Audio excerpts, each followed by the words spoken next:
Morning, everybody. It's DJ NV, Charlamagne the Guy. We are the Breakfast Club. Jess Hilarious is our guest host. Yes. And let's get in some front page news. Good morning, Tez. Good morning, DJ Envy. Happy Father's Day. Belated Happy Father's Day to you. Thank you. And to the Queen, Jess Hilarious, back in the building, holding it down. Hey, baby. All right. Well, let's get right into front page news now. Juneteenth celebration in Illinois was a little crazy, huh?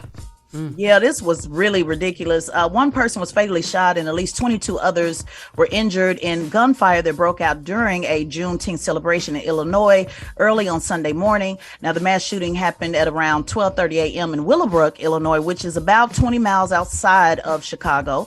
Now, a large crowd of young people had gathered for a party. Now, police were actually patrolling the area, so they did have police there, but then they were called away to another fight, and then they returned back to the gathering when they heard gunshots. Now, according to the sheriff, an unknown number of suspects fired multiple rounds from multiple weapons in the crowd. Witnesses say that they recall hearing about 20 or 30 gunshots fired during the event.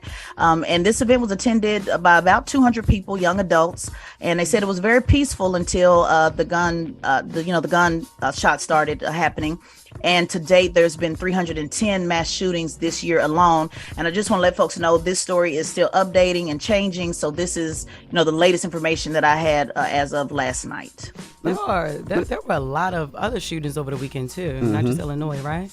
There wasn't. And just because, I know a lot of folks always say, we got to put some emphasis on Chicago. You mentioned it as well, MV. And just as a point of reference, there's been 1,300 that have died of gun violence in Illinois just this year alone. Half of those were homicides. But I do want to make a point that over this weekend, it was not just Chicago. Philadelphia actually had 2 state troopers that were shot. One was fatally killed in Philadelphia. St. Louis had a another shooting as well. One juvenile was killed, 9 were injured. Washington, we had 2 people killed in a mass shooting at a Wonderland Music Festival, Beyond Wonderland Music Festival. And then in Los Angeles, 8 injured, including some teenagers were shot there as well. Now, we all know that there's many shootings that happen on a daily basis. These were just the ones that made the national news. So it just kind of goes back to the same conversation we keep having over and over about what do we do about smart gun reform. I was going to ask you, it seems like, especially in Chicago, Illinois, it seems like when they have these 3-day weekends, there's a lot of shootings, and it doesn't ever seem to slow down. So, what are people doing to make sure that these shootings slow down? Is it, like you said, more police patrolling? Is it, I don't even know what to say, because it's like, I think 3-day weekends, the last 3-day weekend, it was like 60 people that got shot. So what do we do to kind of slow this down? I remember that. And the answer is we still don't know, because again, when you look at Illinois, and I'm just looking at it now, it is illegal to carry your gun, and the police were actually there. So it's not that they didn't have, police protection, but when you look at limited resources, what can you really do, how many police officers are you really going to put, to patrol a party? So they were there and doing all that they could.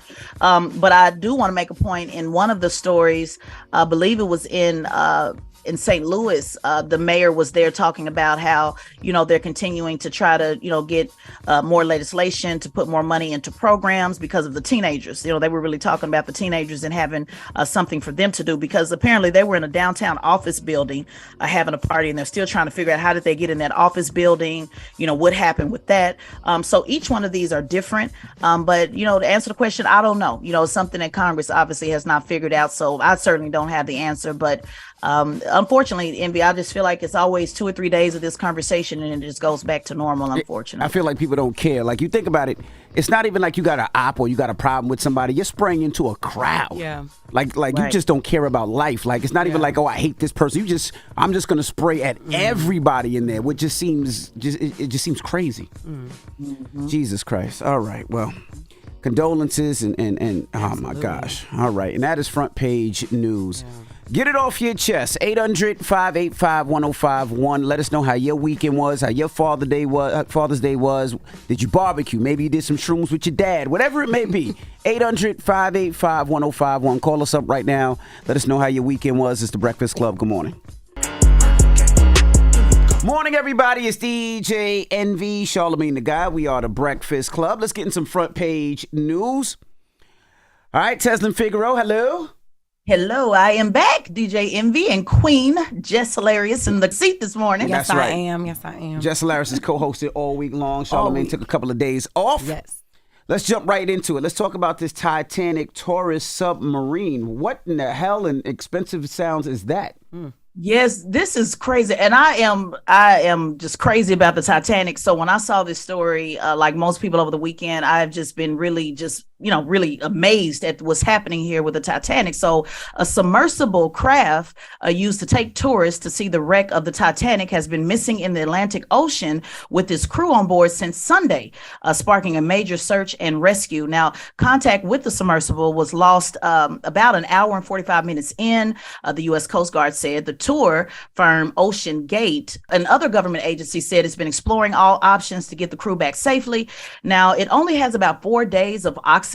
And so they've been missing since Sunday. So it went underwater. And so it looks like about now, I guess if we look at today, it's about 2 days left of oxygen. Now, this is just a crazy story for those who, have been following this, who are really crazy about the submersible and trying to see like what's happening with these people. Are they going to get these people up in time to save their lives? What's crazy? All right, so I don't know. You got to help me. What is a submersible? Right. Now, submersible, I had to look it up as well. And I'm sure a lot of people, may not know what it is. And so thanks for asking. It is a vessel that is about 22 feet long. It has a porthole window. Again, like I mentioned, it has 96 hours of oxygen available for a crew of 5. Now, the company that sells these tours, they actually named it the Titan. And what they do is they sell this to 3 paying guests for $250,000 per person. Jesus. So it fits about 3 guests, a pilot, and a content expert. Now, what I found interesting about this, and I'm going to ask you guys, there's a waiver that you have to sign to get on this. And the waiver says that it is an experimental vessel and that it has not been approved or certified by any regulatory body and could result in physical injury, disability, emotional trauma, or death. So would you still, get in this vessel knowing that it is experimental? And just as before you answer the question, the first dive was in 2021. So this is still new. With this company. No, I wouldn't. I would have stopped at $250,000 a ticket. Like what? That would Yeah, right. Like, I'd have stopped right there. $250,000 a ticket. Nah, I'd have stopped right then and there. I wouldn't. I'd have passed. But there's a lot of rich people that it has to be a billionaire or people like that, 800 millionaire that wouldn't mind spending $250,000 for them and their family to go on this vessel.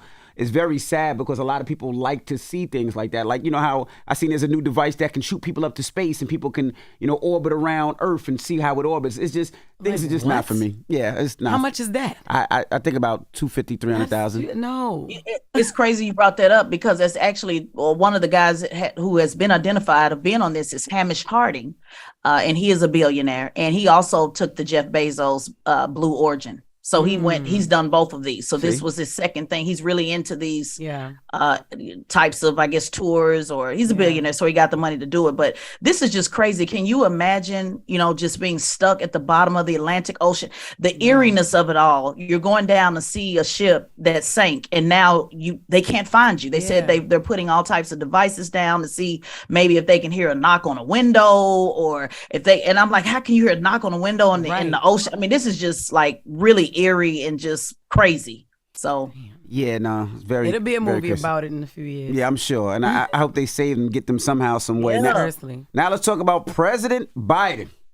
Yeah, so we were talking about gun control earlier. President Joe Biden was speaking at the National Safer Communities Summit in Connecticut, calling for tougher gun control laws when he was seemingly confused the audience by closing his speech with the phrase, "God save the Queen."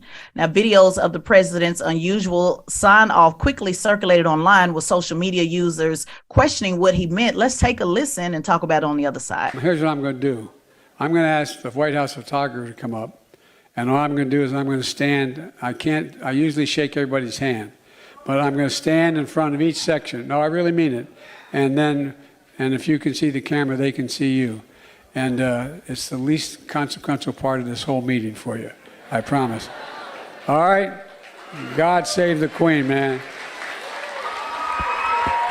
So the White House press secretary said that he was commenting to someone in the crowd. I thought about you, Envy, on this story. So people on social media said, who was he talking to? Queen Latifah, Queen B? Or do you think it was just a gaffe? Or do you think it was just, just a phrase? Some people said it was just a phrase. And if you say different, you're being an ageist. So what do you think? I see your face looking so confused. Every time I talk about President Biden and the fact that I think that he has some form of dementia, yes, people always say, "Oh, you're being an ageist." But God save the Queen. Like, what Queen is he talking about? What are we talking Is he talking about Queen Elizabeth? Is he talking about Queen Little Kim? Is he talking about Queen Latifah? Who is he talking about? Like, come on now. It seems like, and I hate to say it, it just seems like our president doesn't have all his marbles when it comes to everything that's going on in this world. The way he walks, the way he shakes people's hands who are not there, the way he always trips, the way he falls falling up the plane, the way he falls falling down the stairs of the plane. Yeah. It just seems like he doesn't have it all together. And that is fine. Like, we all get to that age, right? But do we want that running our country? No. That's my question. And I'm not saying you got to vote for Trump or you got to vote for DeSantis. I'm just saying, as a Democrat, I think we might need some other representation, somebody to challenge him a little bit, because God save the Queen. We still don't know what Queen he was talking about. Right. Well, if he was talking about Queen Elizabeth, she did die, like you mentioned, last September. So, Did he go to that funeral? Did he go? Did he go? I don't know. I would assume. I don't know if he went to the funeral or not. I would assume, but I don't know. Maybe he thinks she's still alive. Maybe he thinks she's still. Look, the other day we had Maury, and I'm so sorry, Maury. I don't want to be disrespectful. We had Maury on our sheet about guests that were about to come up here, and I thought Maury had passed. No, that's Jerry Springer. You see? But you see how I messed that up? Yeah, I feel you. Okay. Yeah, just like, what's the girl named Stacey Dash? She didn't even know DMX was Yeah. So we didn't tell her that Tina Turner died. We got to tell her. Okay. And as a point of clarity, just to answer your question, he did go view the body of Queen Elizabeth, so he is aware that she passed away. Maybe he went back. Oh my God, we don't know. All right. I be feeling bad for Well, thank you, Teslin Figaro. We appreciate you. God save the Queen. That's right. Bye, Ted. All right. When we come back, let's open up the phone lines. Let's have a discussion, all right? Yes. During the first room is 800-585-1051. We were talking about Russell Simmons and Kimora and their daughter. What's her daughter's name? Aoki. Yes. And the fact that they put out family business. We've seen it before with Kirk Franklin and his son. We've seen it with Romeo and Master P. We've seen it with Brian McKnight recently and his kids. His child. So let's open up the phone lines. What are your thoughts? 800-585-1051. Will it ever get that bad for you where you put your family business online? Let's talk about it. Yeah. I would never. I hope my kids would never. I hope we have a good relationship where they understand they can come talk to me or talk to their mom or their grandparents. Because in a lot of those situations, I feel like they try to finish their parents. Kirk Franklin's son tried to finish him. Yeah, no, seriously. Definitely. I feel like, the Simmons are trying to finish Russell. And I think sometimes, family business needs to stay in family business. Let's discuss 800-585-1051. Other than just talking about taking shrooms with your dad. Yes, and that's so crazy because I actually did that to my dad before. What you did? I did. I put some business out there about me and him. Well, let's talk about it when we come back. Jesus Christ. Yeah, I know. All right, we'll talk about it when we come back. It's The Breakfast Club. Good morning. Wake that ass up early in the morning. The Breakfast Club.